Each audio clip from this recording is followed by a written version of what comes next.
चोट भी ना था। फिर तो उनकी तिजोरी में 5-5 लाख रुपया निकल गया है।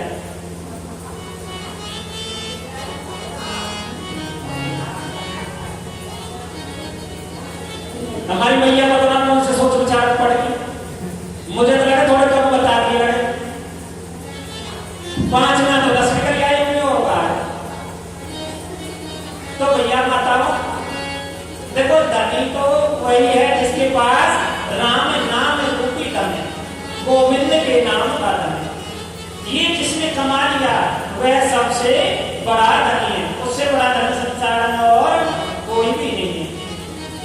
आध्यात्मिकता, आदि वैदिकता तथा अध्यात्मता तीनों को घनिष्ठ करने की जिन श्री कृष्ण नाम में शक्ति है, ऐसे श्री कृष्ण को हम सभी प्रणाम करते हैं। बोलिए कैसे कन्हैया लाल की जय, बोलिए राधे रानी सरकार की। जो कि भक्तों मैया श्री भागवत जी के जो प्रधान देव वह कौन है? श्री गोविंद जी है। इसलिए भागवत महात्म का जो प्रथम स्वरूप है उसमें भी श्री कृष्ण जी की वंदना की गई है। आदरणीय सुखदेव जी की वंदना की गई है। जिन आचार्य सुखदेव जी ने जन्म लेते ही संन्यास ग्रहण कर लिया,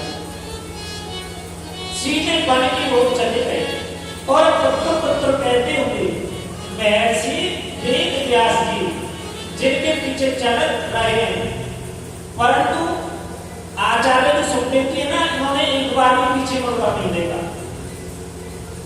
और सुखदेव जी को लौटाकर लाने की जिसमें सामर्थ्य नहीं रही, ऐसे परम वंदनीय सर्वभूत जैसे सुखदेव जी का हम वंदन करते मिलकर जयकारा लगाते हैं। बोली सुखदेव जी महाराज की, बोले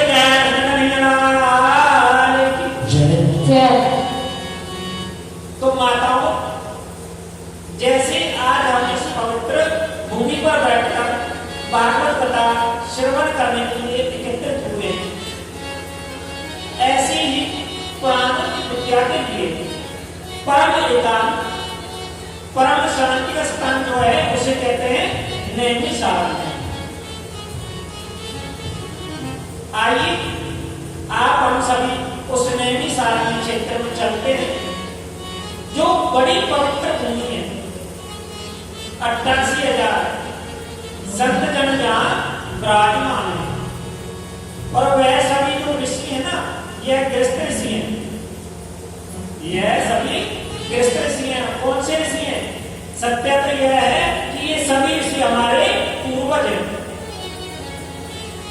और उन्हें हम लोग कहते हैं शौनक आदि ऋषि, जिनकी बड़ी बड़ी लंबी उम्र है। भैया वो सबको ध्यान दो, तो हम काम करें। बोले इनमें भैया एक एक संत की उम्र इतनी लंबी है कि उनके जीवन में कितनी बार इंद्र बदल चुके हैं आप सोच भी नहीं सकते। एक संत इतनी लंबी उम्र वाले जो जीवन की चक्र की उम्र ले चुके हो।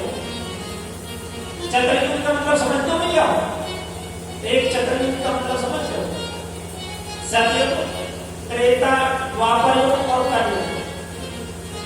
जब ये चारों बनेंगे तो एक चक्रयुग बनेंगे। ऐसे यह जो संत है ना, 88,000 संत हैं, अपने नित्य कर्म से निवृत्त होकर प्रातः काल जब बैठे हैं, बस उन संतों की मंदिरों को वहां पधारे हमारे परम वंदनीय कौन है? वेद व्यास को परम लाडते हैं। कौन है? कौन है भैया? कथा को सुनते रहे भैया। सूत जी महाराज आए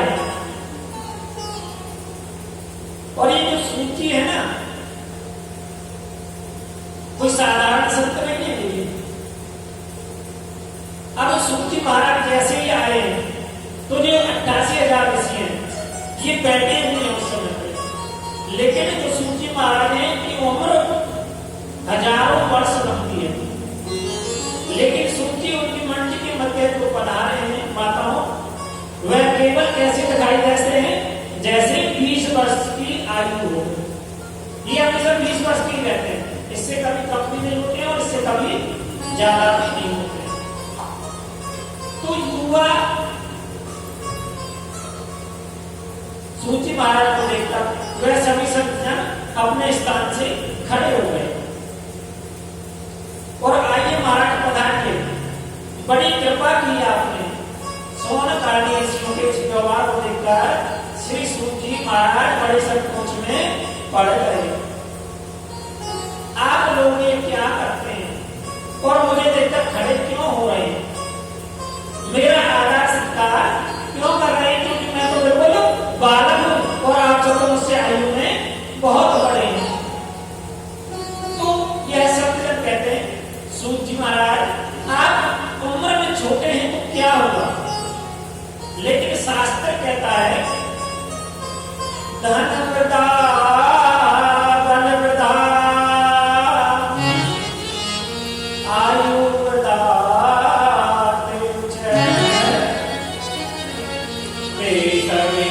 ज्ञान वृद्धा शिष्य। सूत जी महाराज देखो, कोई बल में बड़ा होता है और कोई आयु में बड़ा होता है, कोई कदाचित धन में भी बड़ा होता है, किंतु जो ज्ञान में बड़ा होता है वह तो सबसे बड़े होते हैं। इसलिए सूत जी महाराज आप देखने में तो बिल्कुल छोटे बालक लगते हो, लेकिन अज्ञान रूपी अंधकार को जो मानव के हृदय में बैठा हुआ है उसे दूर करने में आप करोड़ों सूर्यों के समान हो। आप हमें कोई ऐसी कथा सुनाएं जिससे संसार के लोगों की कष्टों की निवृत्ति हो जाए और उन्हें गोविंद की प्राप्ति हो जाए। कृष्ण प्राप्ति करम शाश्वत साधन सदा मानना और संत विद्वानों के पास जाकर हमें कभी भी बैठ के प्रश्न नहीं करने चाहिए। माताओं संतों के पास जाकर कभी भी हम यह प्रश्न मत करो। कौन से प्रश्न? कि बहू आएगी तो वह दवाएगी या ना दवाएगी, और बहू आएगी कहे लेके आएगी या ना आएगी। अगर आप संत जनों के पास जाओ, महात्माओं के पास में जाओ, गुरुजनों के पास में जाओ तो उनसे फालतू के प्रश्न मत करो। संतों के पास जाकर बस एक ही प्रश्न करो कि हमें गोविंद कैसे मिलेंगे, गोविंद की प्राप्ति कैसे होगी। श्री कृष्ण जी के चरणों में, राधे राधे सरकार के चरणों में हमारी प्रीति कैसे होगी। क्योंकि भागवत में भैया वर्णन आता है कि संत का क्षण और अन्य का कण हमें कभी भी बर्बाद नहीं करना चाहिए।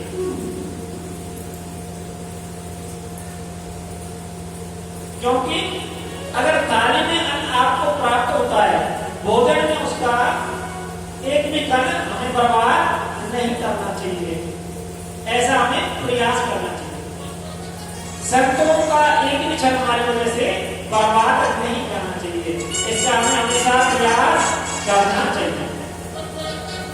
और भैया ये जो सोनक आदि ऋषियों ने सूत जी से यही पूछा कि संसार के लोगों को कृष्ण की प्राप्ति कैसे हो गई, ऐसा साधन बताओ कि गोविंद से कैसे मिलन हो पावे। इसको सुनकर सूत जी महाराज प्रसन्न हो गए और ऋषियों से बोले, आपने बहुत अच्छा प्रश्न किया है। हम लोग जन्म लेते हैं, बड़े होते हैं, लंबे होते हैं, युवा होते हैं, फिर हो जाते हैं और अंत में मर जाते हैं। जीवन को, पहलुओं को हमने कभी समझने का प्रयास ही नहीं किया। हम लोग जीवन को ऐसे ही अपने को बर्बाद कर देते हैं। क्योंकि हम जीवन में क्या करते हैं?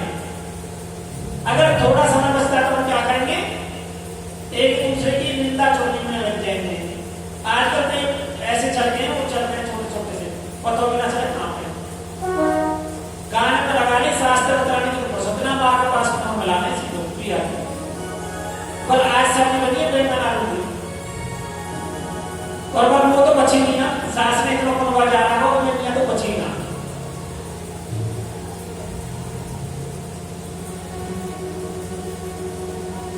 ऐसी हमारी प्रवृत्ति होगी जबकि इसके स्थान पर हमें क्या करना चाहिए अगर समय बचे तो ठाकुर जी का नाम लेना चाहिए और आजकल तो कथा वगैरह में केवल फॉर्मेलिटी के लिए जाते हैं केवल दिन से तो बहुत कम जाते हैं फॉर्मेलिटी के लिए आते हैं भाई ठीक है बस बुलावा सो आया तो गया जबकि ठाकुर जी की तालीम में हमें हमेशा बिना बुलाए ही पहुंच जाना चाहिए जहां पर ठाकुर जी का कार्य क्योंकि आप सबने कथा सुनी होगी माता पार्वती और भोलेनाथ जी उन्होंने भी कहा है कि केवल ठाकुर जी के द्वारे और गुरु के द्वारे हमें बुलाए जा सकते हैं अन्यथा और किसी जगह पर बुलाए नहीं जाना चाहिए तो ठाकुर जी का नाम संकीर्तन जहाँ पे हो कथा जहाँ पे हो उस कार्यक्रम में जा नहीं करना चाहिए लेकिन हमारी जो मती है भैया ये खराब हो चुकी है अच्छे कार्यों के लोग नाम करें कहीं कथा हो तो कहीं सत्संग चल रहा हो माँ को हम जाएंगे ना लेकिन घर में लड़ाई गई मैं तो कभी दीवार में नाम लगाते हैं वो तो थोड़ी ताकत सी शरीर में कम है नहीं हद तो ऐसी रही है दीवार तोड़ के वापस हो जाती अर्थात हम समय का दुरुपयोग करते हैं भैया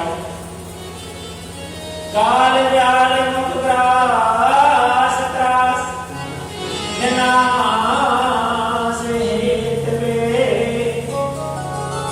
ये जो हमारा जीवन है क्या है ध्यान में एक बहुत बड़ा अजगर सर्प है और अजगर सर्प ने क्या किया हुआ अपना विशाल मुख खोला हुआ है और जो विशाल खोला हुआ है उसके मुंह में कौन बैठे हुए हैं हम सब बैठे हुए हैं ये जो काल और जो समय चल रहा है ना ये विशाल अजगर के समान है और इसके अंदर हम और आप सभी बैठे हुए हैं अब भैया अजगर के मुख में हम बैठे हैं तो आप समझदार हो हम कब तक सोचेंगे जब तक वह अजगर अपने मुंह को बंद क्या नहीं करेगा मुंह को बंद नहीं करेगा और जब वो बंद कर लेगा तो क्या होगा तुरंत ले चल मच जाएगी पर ले चल और ले चल ऐसे ही कार्य रूपी सब के नीचे हम सभी ग्रास होने मुझे बको और देखो सत्य भी है अभी क्या कहानी है मैं आपको अभी कथा सुनाऊं अभी मैं आपको कथा सुना रहा हूं कथा पूर्ण कर पाऊं ना कर पाऊं वो भी उसके हाथ है और अभिमान हम बड़ा बड़ा करते हैं अभिमान करने में पीछे नहीं रहते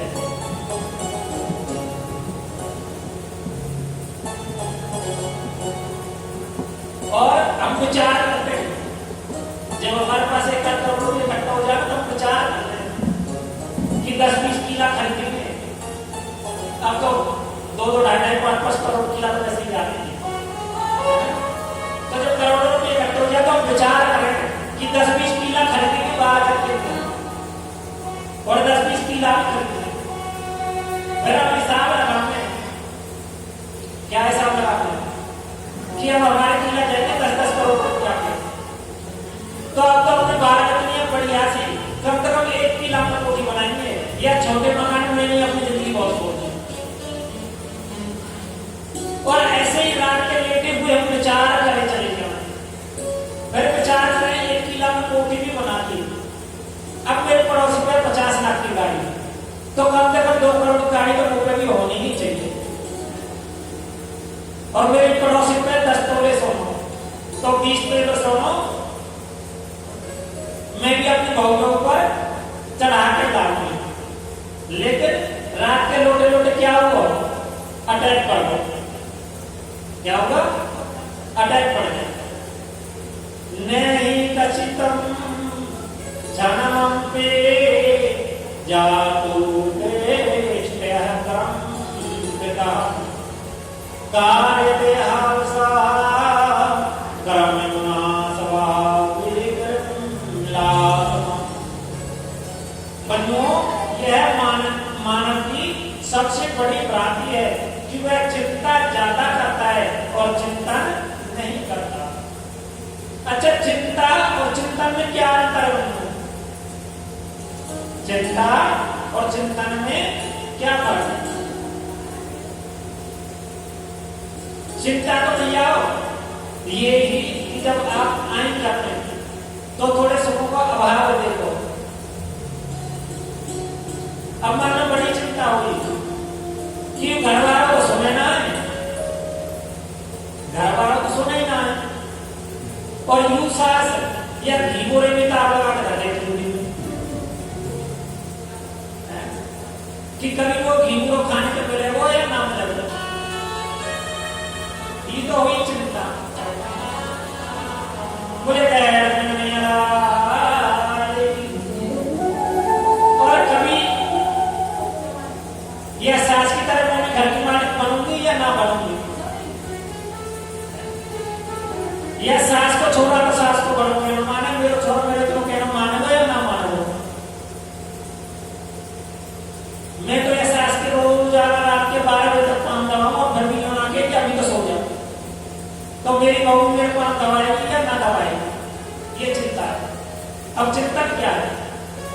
चिंतन में थोड़ा सा भेद बदल गया। बस सास ने तार लगा के घी को धरती तो नहीं, और अब हम क्या कर रहे हैं कि सास ने घी को धरती तिजोरी लगा के चलो कभी ना कभी तो बात मेरी भी सुने को कि चाह आएगी तो मेरे पास में, अब ना आएगी तो सास मत जाएगी, जब आए आने तो मेरे पास नहीं, बाकी जाने जरूर कृपा करेंगे। ये चिंता है। सास के पैर दबा रहे तो हम विचार कर रहे हैं चिंता में कि कब स्त्रियों को यही ना कि अब छोड़ दे, कब तक